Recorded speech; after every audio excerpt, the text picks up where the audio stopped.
Assalamualaikum warahmatullahi wabarakatuh. Hari ini saya nak buat ulasan perlawanan di antara Malaysia versus Singapura dalam perlawanan terakhir peringkat kumpulan Sukan C, yang mana Malaysia menang 7-0, satu jaringan yang besar lah untuk skuad kebangsaan Malaysia. Walaupun telah disahkan tersingkir dari Sukan C 2023, tetapi Malaysia berjaya menutup dengan kemenangan yang besar ke atas jiran kita, iaitu Singapura. Untuk perlawanan ini, beberapa pemain berjaya menarik perhatian saya, antaranya T. Saravanan yang bermain secara direct di kawasan flank dan juga kadang-kadang berubah posisi untuk berada di bahagian sentral untuk bertindak as a number 9 dalam situasi counter attack, telah berjaya untuk menjaringkan 4 gol dan juga 1 assist. Itu adalah satu pencapaian yang baik dan juga performance yang terbaik ditunjukkan oleh Saravanan. Dan juga untuk game ni, Hakimi Azim menunjukkan yang dia agak berbahaya di dalam kawasan di box sekiranya mendapatkan bola. Dan kalau kita lihat kepada taktikal yang diterapkan oleh Coach Ella Barasan, ada beberapa perubahan taktikal dan juga beberapa perubahan posisi pemain, yang mana boleh saya katakan ini adalah taktikal dan juga the best first 11 sepanjang Sukan C yang diturunkan oleh Coach Ella Barasan, yang mana beliau meletakkan Azam Azmi as a number 6 ataupun sebagai seorang holding midfielder untuk bertindak sebagai pivot bagi menggerakkan bola ataupun as a ball progressor di bahagian tengah untuk memberi bantuan ketika pasukan Malaysia play from the behind ataupun bermain dari bahagian bawah. Dan beliau berjaya menjalankan tugas tersebut dengan menjadi connector antara defense department ke midfield department dan memberi ruang kepada Syahir Bashar dan juga Mukarri Ajmal untuk advance lebih tinggi. Dan begitu juga di bahagian kanan, yang mana penggunaan daripada Zikri Khalili yang menggantikan tempat Azam Azmi, yang mana Azam Azmi dipush ke bahagian tengah dan Zikri untuk cover up bahagian kanan, telah membentuk combination play yang sangat bagus lah dan juga mantap bersama dengan Hakimi Azim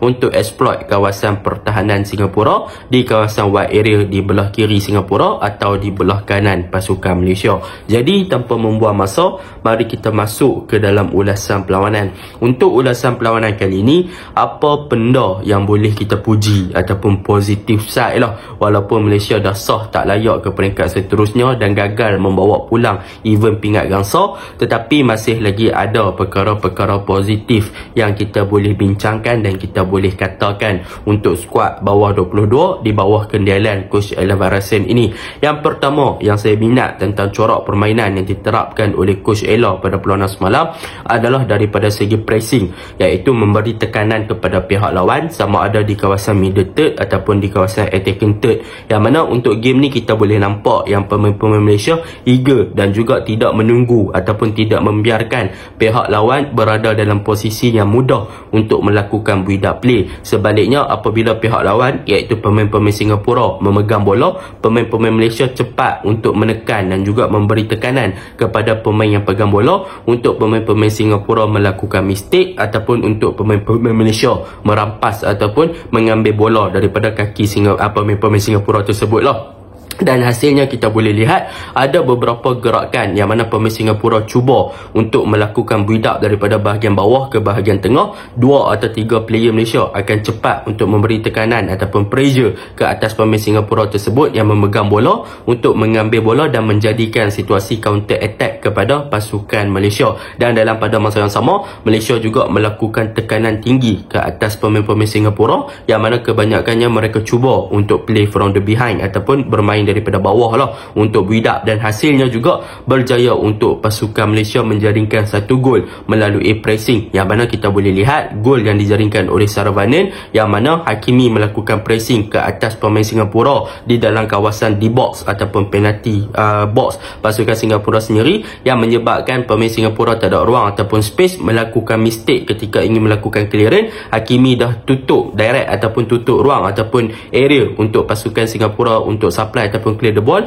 Hakimi berjaya intercept bola tersebut dan bola tersebut terbias, dan Saravanan berada dalam posisi yang orang kata apa, memang on point, dan dia berjaya sambut orang kata apa, intercept ataupun blocking yang dilakukan oleh Hakimi tersebut untuk menjaringkan gol bagi pasukan Malaysia. Jadi perkara inilah yang kita tak nampak sebenarnya dalam beberapa game yang lepas, yang mana boleh dikatakan pemain-pemain Malaysia lebih kepada ball watching, tetapi apabila menentang Singapura ni, mereka banyak memperbaiki daripada segi pressing, mereka mereka tutup passing lane, mereka berjaya melakukan 3-on-1 punya pressing, mereka berjaya tutup passing lane dan juga memastikan yang pemain-pemain lawan akan cepat terasa tekanan apabila mereka memberi pressing, yang menyebabkan pemain-pemain lawan akan buat kesilapan yang mudah. So benda ni memang positif side gila lah untuk skuad kebangsaan bawah 22 ni. Ini yang saya nak tengok sebenarnya dalam beberapa game yang lepas, tetapi sayang beberapa game yang lepas tak tengok, tetapi alhamdulillah lah dapat juga tengok untuk pasukan Malaysia ketika menentang Singapura. Ini yang pertama.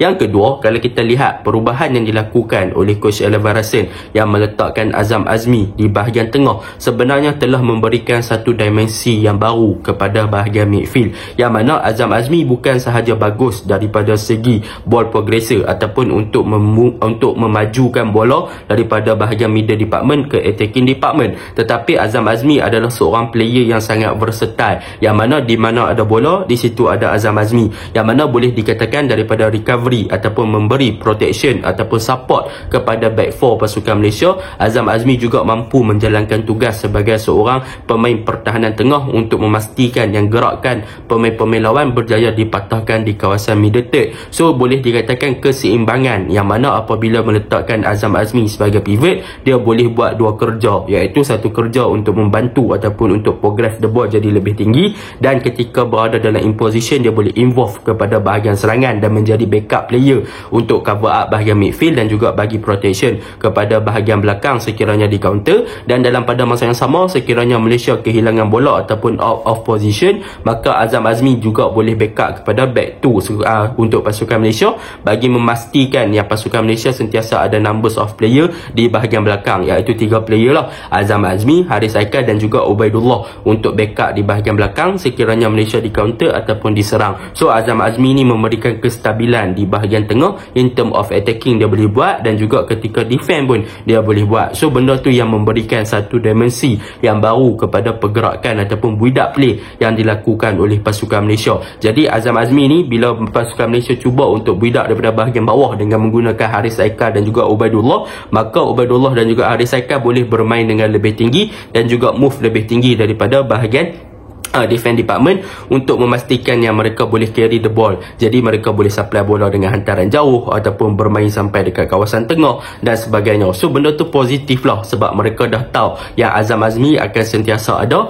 untuk cover dan juga support mereka as a ball progressor. So benda tu nombor 2 yang saya suka lah. Nombor 3, apa yang saya suka adalah di bahagian attacking lah, yang mana boleh saya katakan untuk attacking department pasukan Malaysia pada perlawanan ni front 3, iaitu Alif Izwan, Hakimi dan juga Saravanan. Mereka bertiga ni memang sangat-sangat bagus untuk exploit orang kata apa, bahagian pertahanan Singapura yang boleh dikatakan mereka tidak terlalu compact, dan dalam pada masa yang sama mereka juga tidak berkomunikasi dan baik, dan juga mereka bermain dengan high line. So mereka bermain secara direct di bahagian attacking, yang mana kita tahu Saravanan ni dia ada pace dan juga lebih clinical apabila berada di dalam D-box. Jadi Saravanan ni lebih digunakan di kawasan left flank untuk menunjukkan kepada pasukan Singapura bagaimana untuk bermain secara direct. So orang kata apa, hantar bola kepada Saravanan ni dia sentiasa berada di dalam kedudukan ataupun positioning yang betul ketika pasukan Malaysia hantar long ball ataupun direct football terus kepada Saravanan. Dan apabila di kawasan dah masuk sampai ke D-box pasukan lawan,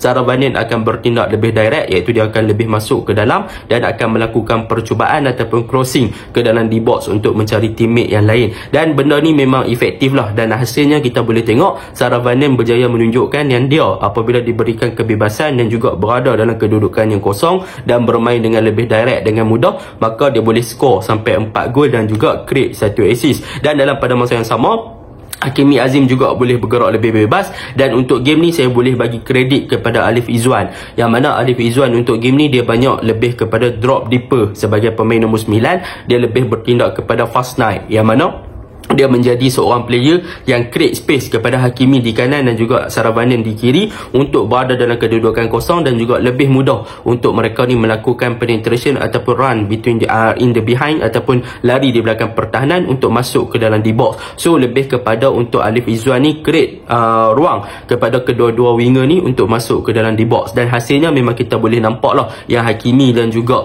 orang kata apa, Saravanan ni memang efektif di kawasan mereka sendiri apabila Alif Izwan lebih drop deeper. So apabila Alif Izzuan drop deeper, dia attract pertahanan tengah untuk fokus kat dia dan buka ruang kepada Saravanan dan juga Hakimi untuk bermain secara direct untuk buat larian di belakang pertahanan dan juga exploit kawasan tengah pasukan Singapura yang kosong tersebut. Dan hasilnya kita boleh nampak lah yang Alif Izzuan dia banyak involve dengan gerakan-gerakan di bahagian tengah. Dia jadi connector dan dia buka ataupun dia melakukan switch play dan juga open game dengan lebih terbuka lah untuk pasukan Malaysia di kawasan attacking third ataupun find the third pihak lawan lah. So that is the number 3 punya point. Nombor 4 yang paling saya suka kalau kita lihat kepada dimensi ataupun positif side-nya dalam fasa build-up, Malaysia bermain daripada bahagian bawah. So dalam pembentukan Malaysia bermain daripada bahagian bawah ni, Malaysia hanya akan menggunakan dua centre back, iaitu Ubaidullah dan juga Haris Haikal. Mereka akan lebih kepada back 2 dan kedua-dua back 2 ni akan bermain dengan high line dan akan diberi cover up oleh Azam Azmi. Dan dalam pada masa yang sama, Zikri dan juga Ruben Tirin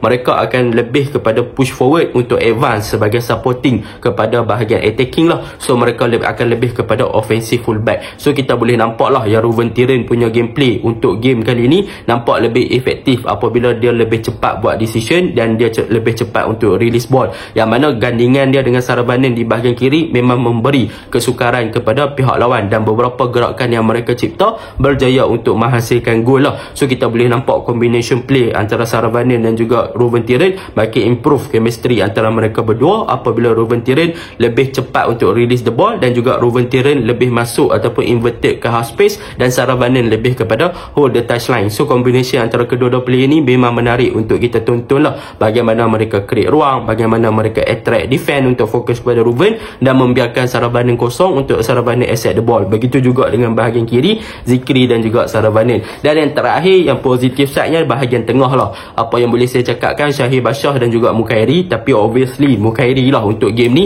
boleh dikatakan dia banyak involve dengan gerakan-gerak serangan yang berbahaya dan dalam pada masa yang sama Mukairi juga banyak percubaan, yang mana kalau kita lihat pasukan Malaysia pada awalnya sukar untuk masuk ke dalam D-box pasukan lawan, jadi banyak percubaan-percubaan luar kotak penalti yang dilakukan oleh Mukairi yang hampir menjaringkan gol. Selepas beberapa kali mencuba, akhirnya Mukairi berjaya skor lah untuk gol pasukan Malaysia yang pertama bagi dia dalam Sukan C kali ni kan. So benda tu positif lah bagi pasukan Malaysia. So Mukairi untuk game ni memang dia banyak involve dan dia banyak buat something untuk bahagian tengah berbanding dengan game-game lain. So improvement yang bagus lah. Jadi boleh saya katakan penutup 7-0 ni adalah satu benda yang bagus untuk build balik mereka punya confidence level selepas beraksi begitu hambar menentang Thailand dan juga Vietnam, dan harap mereka boleh bounce back lah untuk the next tournament kan. So bagi saya, walaupun lawan Singapura, sebenarnya kita tak boleh nak letakkan satu orang kata apa impression yang tinggi. Sebab apa? Sebab